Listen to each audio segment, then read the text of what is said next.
In this video, we'll explore the reasons behind the fear of missing out, FOMO, and gain valuable insight throughout thought-provoking explanations. A couple of things about missing out is that we as people, we struggle with missing out because deep down we want to be heard, and in paper this makes sense because our latest creation, being social media, is all making us more antisocial. By us impressing more people with things we don't need, by living with the fear of missing out, we tell our brains that by not getting what I desire, we are less desirable, less significant, and less validated to compete in areas that we all crave. This often creates a toxic environment against us by making us sensitive to our own insecurities, where we feel entitled to post our best highlights and accomplishments to validate our need of others, furthermore creating the endless cycle. The impact of FOMO is that it disrupts our prefrontal cortex by overriding it with signals that make us insecure, and these signals influence us to make irrational and impulsive behaviors. For instance, we all know what it's like to see those Nike Jordans or Adidas shoes that strike you, and you buy them to impress your following, friends, or family, which perfectly illustrates how susceptible we are to validation.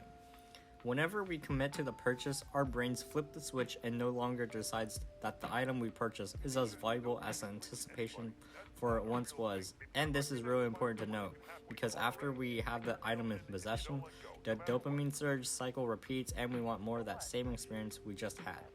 Many of us experience a roller coaster of emotions when we play a video game or go on a shopping spree because our amygdala and prefrontal cortex is on override, and our brain chooses the path of least resistance and continues to make the decision that feels good in the moment, but on paper is the most damaging looking back. This is the hardest part about rewiring our brains, is that the part of our brains is the victim and the other part is an offender, and in our heads we don't know which one to pick in the moment. Logically, when we are thinking about how to play this situation, our minds make many possible situations that could exist but also can't at the same time, because both sides of the brain are being active. When we take a break from these activities, something magical happens, and that the brain repairs itself to the normal baseline level before the roller coaster started. It's as suddenly as if we are able to clearly think what is going on in this battlefield our minds created. Sometimes we can develop fear of missing out when we have an increase in options, leading to an increase in anxiety and dissatisfaction within the possibilities we can create. With content on social media, many people get bombarded with a surplus of choices that we can participate in. With all of these possibilities, our brains unravel and think about making the wrong choice, which oftentimes contributes to FOMO. When we compare our decisions to others, we evoke envy and we have the need to take what others have. The stress involved in an overabundance of choices leads us with cognitive overload, often leading to brain fog and often making a dark cloud over our thinking capabilities. The process of weighing pros, cons, predicting outcomes is a tedious task that can accelerate the feeling of brain fog. When we think about making the best possibilities within the knowledge we have, we often get dissatisfied.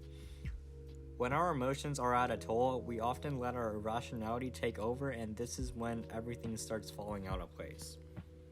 When we factor in the influence that social media has had for FOMO, it is very clear that FOMO weighs our emotions. The constant need to craft the perfect moment exaggerates our brain's reaction to how we perceive our lives. At the end of the day, it's a business, and all businesses strive to make money. When we compare ourselves to others, we are left feeling inadequate and feel like we are falling behind, but in reality, these assumptions don't make sense because what you see on social media doesn't portray real life accurately. As people, we have to also understand the emotional weight that FOMO plays, because it's much more than it's just involved with missing out on an opportunity. Many factors play in, such as when we compare ourselves to others, we are diminishing our self-worth. Fear of missing out affects our relationships by inducing a need for more wants and desires that we cannot obtain, and through this factor, we exploit our way, sabotaging any means necessary to obtain this. If we really think about this is the really damaging factor about FOMO, is that people go to extreme lengths to obtain a distorted perception of reality. This makes us favor others higher than ourselves. If you know what the social comparison theory is, it says that we see others and their contributes as perfect, leaving a very skewed reality, and this is how we feel like everyone else is living a more engaging life.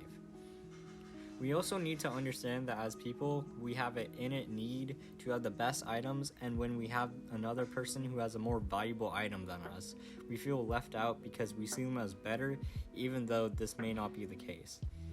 This is what makes comparisons unfair, is that we don't evaluate the progress of others, but rather the results of what they have. But when we understand that people learn at different rates, and also by looking at the progression of how far we come, we become more authentic and modest with ourselves, slowly overcoming the need for FOMO.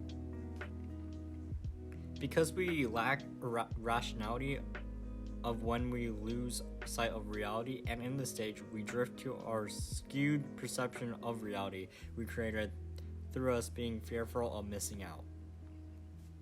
We have to understand the value of what you are doing, and oftentimes we go to many external sources to cling the value of what you are doing.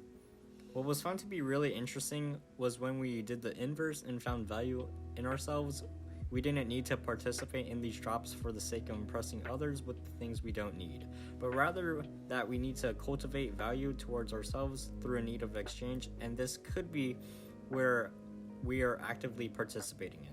What is important to note about FOMO is that when the costs are higher than the pros, it's much easier to eliminate FOMO because we don't have a need to miss out if it's costing us so much in resources.